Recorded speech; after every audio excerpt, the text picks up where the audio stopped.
सिद्धेभ्यः। ॐ नमः सिद्धेभ्यः। ॐ नमः सिद्धेभ्यः। मंगलम भगवान वीरो मंगलम गौतमो गणी मंगलम कुंद कुंदाद्यो जैन धर्मोस्तु मंगलम सर्वमंगल मांगल्यम सर्वकल्याणकारकम प्रधानम सर्वधर्माणां जैनम जयतु शासनम वंदे विद्यादिसागरम तरणि विद्यासागर गुरु तारो मुझे ऋषिस करुणा करो कर से दो आशीष यही प्रार्थना आपसे अनुनय से कर जो पल पल पग पग बढ़ चलूं मोक्ष महल के ओर सारे सागर छार हैं मम गुरु मधुर अपार नमो विद्या सागर गहूं कर सागर भव पार। भैया जी जय बढ़ा दो। बढ़िया पार्श्वनाथ भगवान की जय। एक है चंद्र प्रभु भगवान की जय। एक है वर्तमान शासन नायक भगवान महावीर स्वामी की जय। पंच परमेष्टि भगवान की जय। दशांग जैन वाणी माता की जय। गुरुनाम गुरुआचार्य ज्ञान सागर महाराज की जय। आचार्य विद्यासागर मुनि महाराज की जय। समय सागर साहिब तीन कमलों मुनि महाराजों की जय। अहिंसा परमो धर्म की जय। महाराज की जय। नमो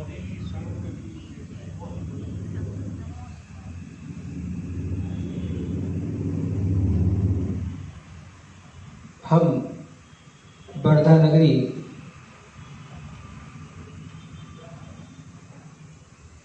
में बैठे हैं जहाँ महात्मा गांधी का प्रवास रहा है।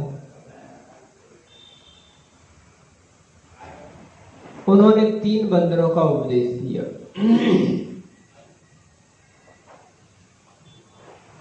एक मुंह में हाथ लगाए हैं, एक कान में हाथ लगाए हैं, एक आंख पर हाथ रखी है। लेकिन भगवान महावीर स्वामी ने 4 बंदरों की या 4 आदमियों की कल्पना की। वो चौथा आदमी वह है जो हृदय पर भी हाथ रखे हुए है।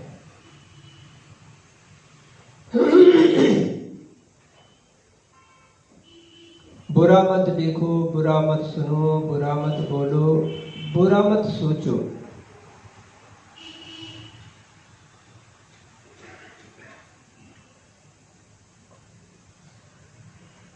जो व्यक्ति कान पर हाथ रखे है बस देखता जाता है और बोलता जाता है, उसको सुनाई कुछ नहीं देता। जो देखा सो बोला।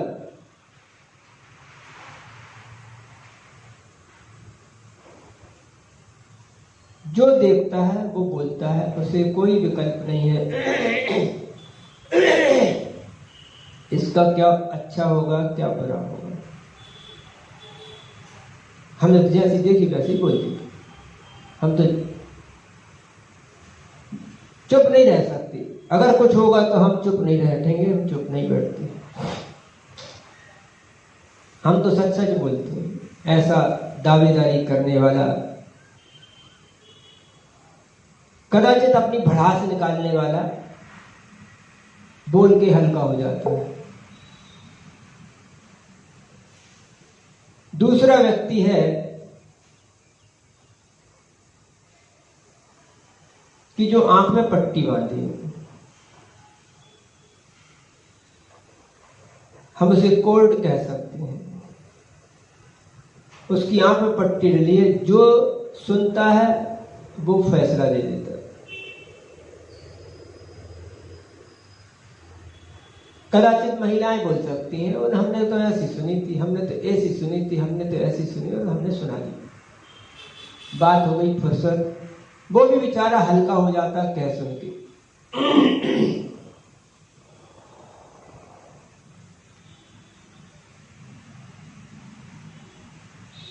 तीसरा आदमी है,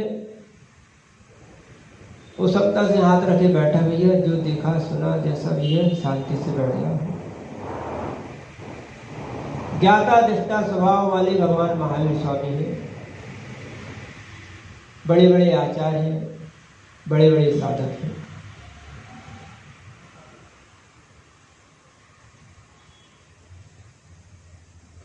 समस्या कोरोना से पीड़ित, जो रो भी नहीं सकता, ऐसा वह व्यक्ति है जो देख भी रहा है, सुन भी रहा है, लेकिन पीड़ा यह है कि वो बोल नहीं सकता। देख रहा है, सुन रहा है, कदाचित दूसरा हाथ छाती पे भी रखा कि बुरा भी मत सोचो।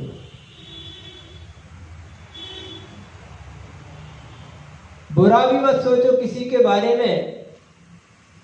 और ऐसा वह व्यक्ति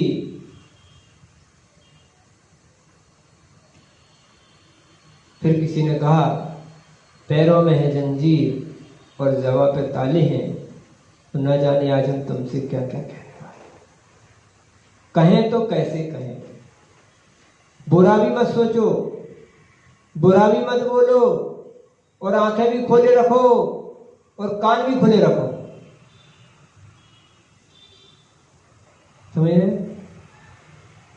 समझ रहे ना? यदि लड़की ससुराल से घर आती है अथवा फोन पे बात करती है या चिट्ठी लिखती है तो क्या कहा जाता है? क्यों बिटिया कैसी हो, घर द्वार कैसा है, सब बढ़िया, सब बढ़िया है। बाप को और क्या चाहिए, माँ को क्या चाहिए, भाई को क्या चाहिए, रिश्तेदारों को क्या चाहिए, बढ़िया चल रहा है।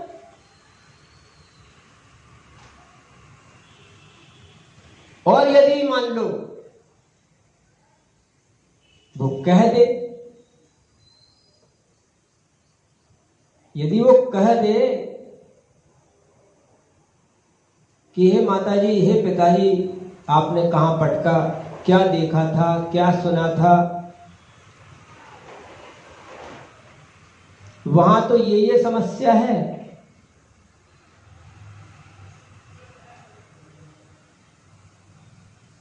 तो मां समझा देती है, बेटा सास ही तो है, अरे कह दी तो क्या है, अपन तो बहू है, नंद है, कितने की नंद है, चली जाएगी अपने घर में।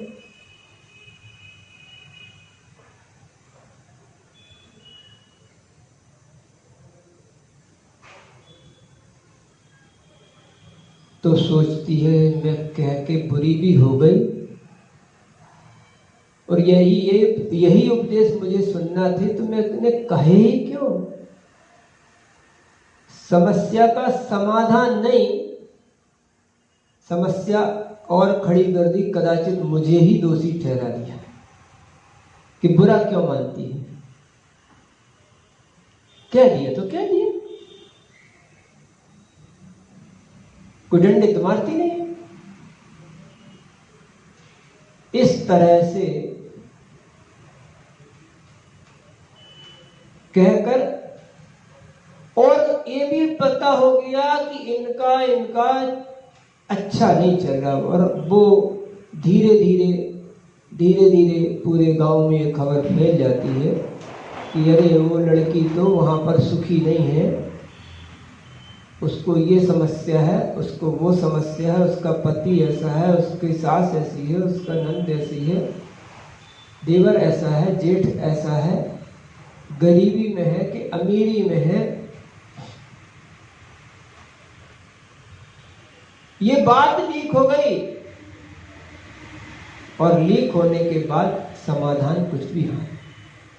समाधान यही आया कि अब वृंदावन रहना तो उधर ही है, जाओगी कहाँ, हमारा आदमी तो अच्छा है कम से कम, अच्छा कम से कम सास तो अच्छी है, ससुर तो कम से कम कुछ दुख नहीं दे रहे। ऐसे 4 कोने में से कोई एक कोना छांट ले, और जैसे लुका छिपी का हम लोग खेल खेलते थे कोना बदलने का, तो एक आध खूंटा कोना पकड़ के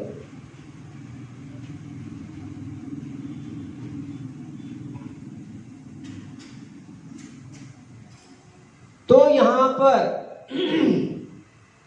यही एक समस्या, यही एक विकल्प, यही एक सोच है।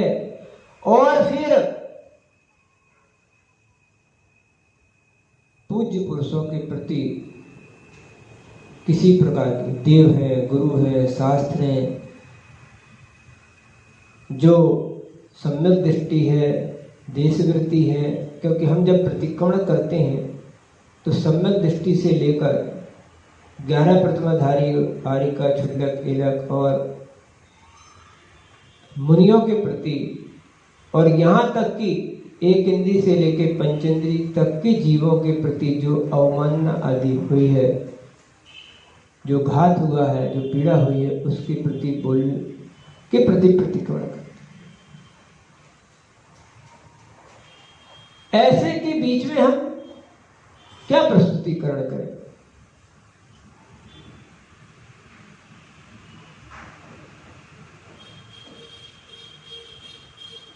दूसरी बात कि जैसे बेटा होता है ना और बाप होता है। बेटा कदाचित कुछ पढ़ा लिखा है, पिताजी पढ़े लिखे नहीं भी थे, बेटे ने हिसाब किताब लगाया कि भाई इतनी बाकी निकल रही है। वो दुकानदार के पास जाता है और बोलता है कि आपके यहाँ की इतनी बाकी निकल रही है। क्या बात करता है तू? क्यों, क्या हो गया? तेरा बाप, तेरे पिताजी तो ये बोल के गए थे मेरे को।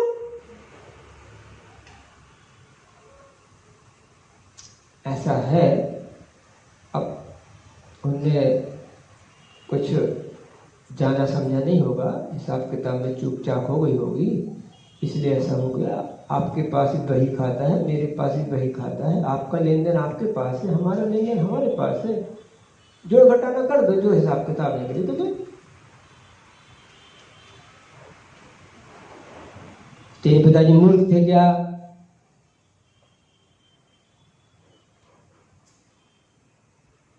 तेरे पिताजी मूर्ख है क्या? उनने पढ़ा लिखा नहीं है, ऐसे धंधा करते हैं। देखो मेरे बाप को गाली मत दे, जितना है उतने दे दे, बाप तक मत दौड़। दिक्कत यही है, कौन कितना पढ़ा था, कौन कितना लिखा था, किसने क्या समझा था, किस तरह से परंपराएं चल गई हैं और कहां तक चल गई हैं। हाथी के दांत एक बार होते हैं बाहर, गाय के सींग एक बार बाहर होते, नदी एक बार बाहर निकलती। उस परंपरा को रोकने की सामर्थ्य भविष्य अगर किसी व्यक्ति को, और उन परंपराओं को, उन पीढ़ियों को अगर कुछ तुम बुरा भला बोलते हो तो ढाल सामने आ जाती है। सारा पिताजी मूर्ख थे क्या? उन्हीं से पढ़कर, उन्हीं से लिखकर, उन्हीं से सीखकर तू बड़ा हुआ, राज उन्हीं को हाँ के दिखा रहा।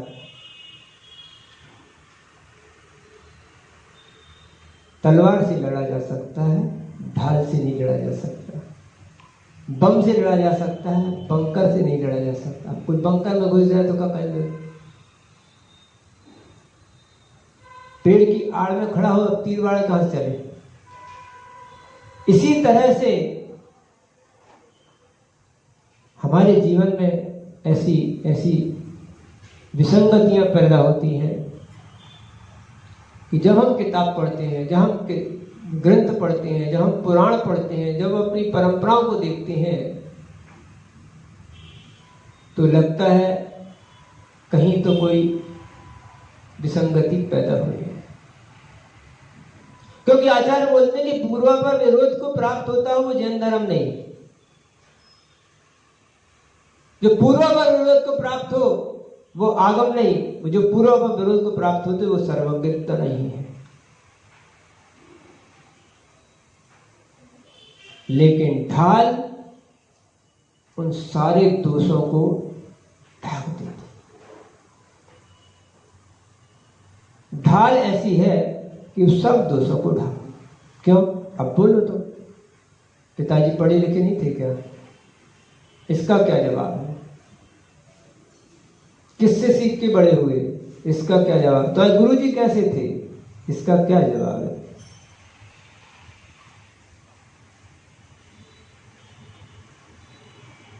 अंत में एक उपचार बनता है,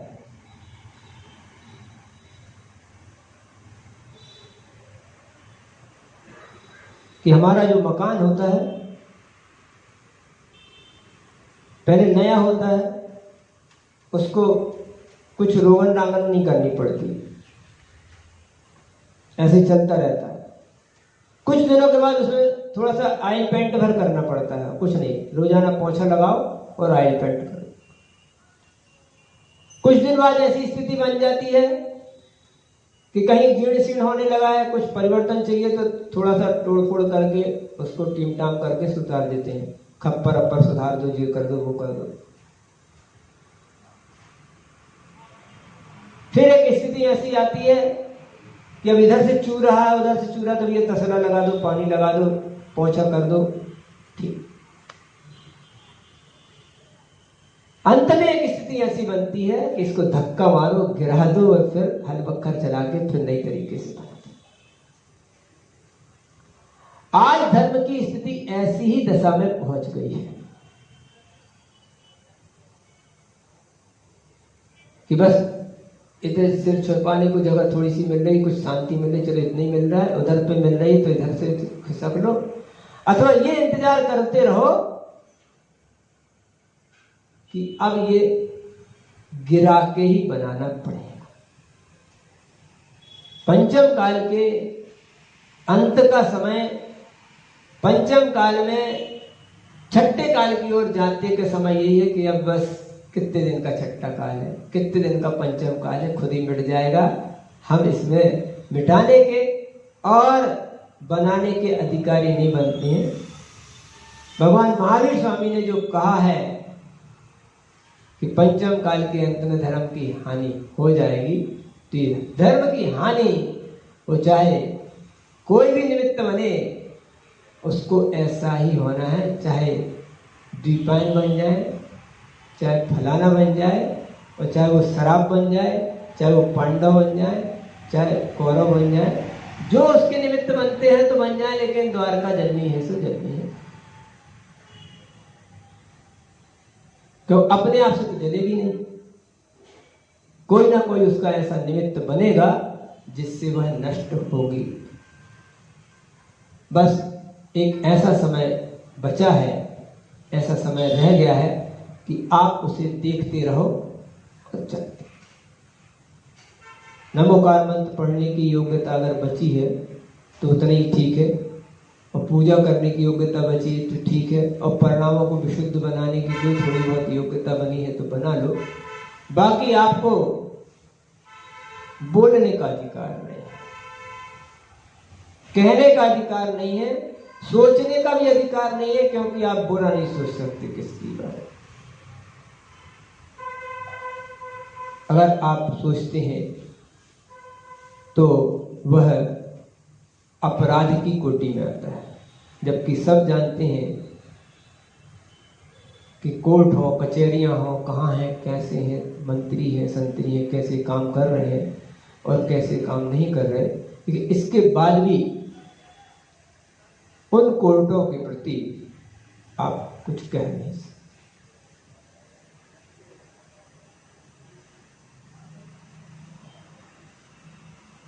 तो आप सबके लिए अभी एक त्योहार आ रहा है, अपने परिणामों की विशुद्धि बनाने वाला। उस त्योहार का नाम है पर्युषण। उस त्योहार का नाम है 10 लक्षण। और ऐसे 10 लक्षण के लक्षणों को आपको इस सारी विसंगतियों के बीच में कोरोना के मुंह पे पट्टी लगी है। सीमाओं के बीच में मंदिर बंद है, मॉल खुले हैं। मंदिर बंद है, सारी दुनिया खुली है, शादी खुले हैं, विवाह खुले, मॉल खुले, है ना। इसके बीच में अपने आप को और चाहे जैनी हो चाहे हिंदू हो, उनका भी त्यौहार है, उनके भी समय है, सब लोग शांत बैठे। एक व्यक्ति हैं जो थोड़ा सा बोल रहे हैं, लेकिन उनकी आवाज में भी आवाज मिलाकर बोलने वाले लोग नहीं बैठे। अभी उन्होंने बोला, कोर्ट ने भी बोला, कोर्ट ने भी ये बोला है कि आपने सब चीजें खोल दी, लेकिन आपने मंदिर आदि क्यों नहीं खोले। इसके लिए कोई भी समाज के लोग इस तरह से कि आप जमाने भर की यात्राएं शुरू कर रहे हैं, सब कुछ कर रहे हैं, कुछ नियम कानून और शर्तों के साथ शुरू करें, तो हम भी शर्तों को मानकर संयम के इस पर्व को संयम के साथ ही निभा सकते हैं, निभाना चाहिए। लेकिन मुंह पर ताला है, आंख खुली है, कान खुले हैं, लेकिन मुंह पर ताला लगा है कि आप बोल नहीं सकते। इसलिए बंधु, जैसा स्वतंत्रता दिवस आदि के बारे में भी बोला था कि कैसी भी परिस्थितियां आ जाए, फिर भी अपने परिणामों को हमें विकृत नहीं होने देना है। और यदि वे विकृत भी होने की स्थिति में हो, तो छाती पे हाथ रख के नहीं, छाती पे पत्थर बांध के, हम छाती पे पत्थर बांध लेते हैं, है ना। छाती पे पत्थर रख के, छाती पर हाथ रख के, छाती को बांध करके अपने दिल को मजबूत रखते हुए, फिर भी हमें अपने परिणामों को न बिगाड़ते हुए, शासन अनुशासन का पालन करते हुए और इस त्यौहार को, इस परंपरा को, इस अपने संयम के दिवसों को हमें बहुत शालीनता, अनुशासन के साथ, अपनी और दूसरों की सुरक्षा के साथ, उद्वेग में ना आते हुए, अति उत्साह, अति कॉन्फिडेंस में ना आते हुए इस महोत्सव को, इस समय को हमें स्वीकार करना चाहिए। क्योंकि हमारे यहाँ बोलने में आता है, भाषा है हम लोग की। बुंदेलखंड में सधैया, भदैया, लड़ैया, मरैया ऐसे 4 प्रकार के श्रावक माने गए हैं। सधैया श्रावक प्रशांत जैन जैसे होते हैं, जो रोजाना आते हैं। भदैया सिर्फ भादों में आते हैं। लड़ैया मरैया सिर्फ मीटिंगों में और खारी और तेरे के समय आते हैं। तो अभी सधैया श्रावक तो सीमित दायरे में है। ये भदैया श्रावक आएंगे जो भादों सुदी पंचमी से लेके भादों सुदी 14 तक ही दिखते हैं, और इसके बाद जैसे टिड्डी दल चला जाता है फिर नहीं दिखता है, ऐसे अनंत चतुर्दशी के बाद वो फिर दिखाई नहीं देगा आपको, समय समय पर ही दिखाई देते हैं। ऐसे श्रावकों की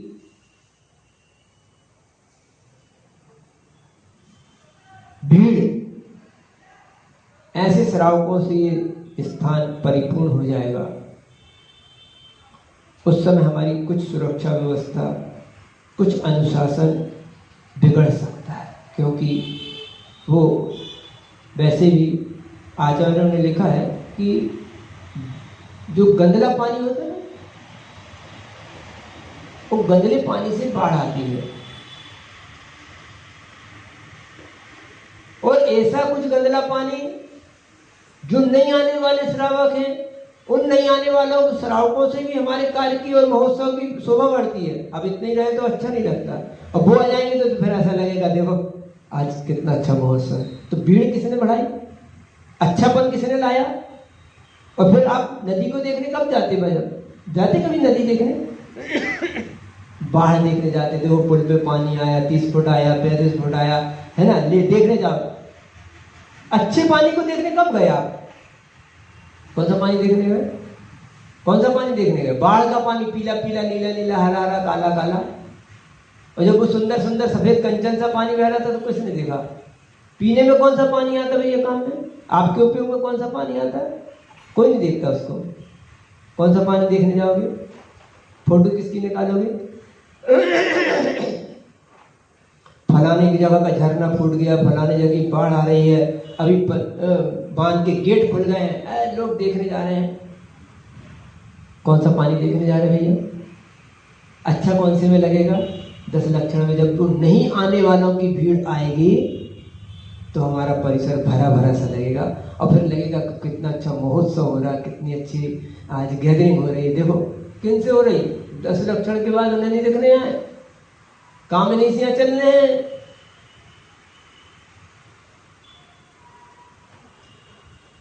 तो और समस्या किनको है? उन्हें कोई समस्या नहीं है। समस्या तुमको है जो रोज आने वाले। फिर वो बोलेंगे हम पूजा करेंगे, वो कहेंगे हम अभिषेक करेंगे, वो बोले हम शांति धारा पढ़ेंगे। तो वही जगह फिक्स है क्या? तो वही किताब फिक्स है क्या? तो उनके अनुसार हमें चलना पड़ता है। फिर भी वो हमारे समाज की शोभा है, उससे हमारी शोभा बढ़ती है ना। तो ऐसे अवसरों पर भी हमें अपने अनुशासन को, अपने परिणामों को यही समझ के कि चलो बस 10 दिन की बात है, 4 दिन की बात है, ये बाढ़ तो फिर उतर जाएगी, और फिर अपने ही अपन तो है, फिर तो अपना आप बस तक पूछा जाए कि 10 दिन जो रोजाना वाले होते हैं उनका ब्रेक होता है। ये अपने दिन नहीं है, ये इनके दिन है। इसके बाद फिर अपने दिन तो है ही। ये तो 10 दिन के हैं, अपन तो 350 दिन वाले पूरे हैं ना। तो इस तरह से अपने परिणामों को शांत रखते हुए अपने को वो काम करना है। और ऐसा महोत्सव जैसे जो धर्म और शांति के हैं उन पर अपने ऐसी मुख पे पट्टी बांध के, छाती पे हाथ रख के, कहो कि पत्थर रख के शांति से इन 10 दिनों को बहुत बढ़िया से हमें निर्वहन करना, व्यतीत करना है। और जो 10 लक्षण का सही लक्षण है उसे प्राप्त करना। शेष बातें हम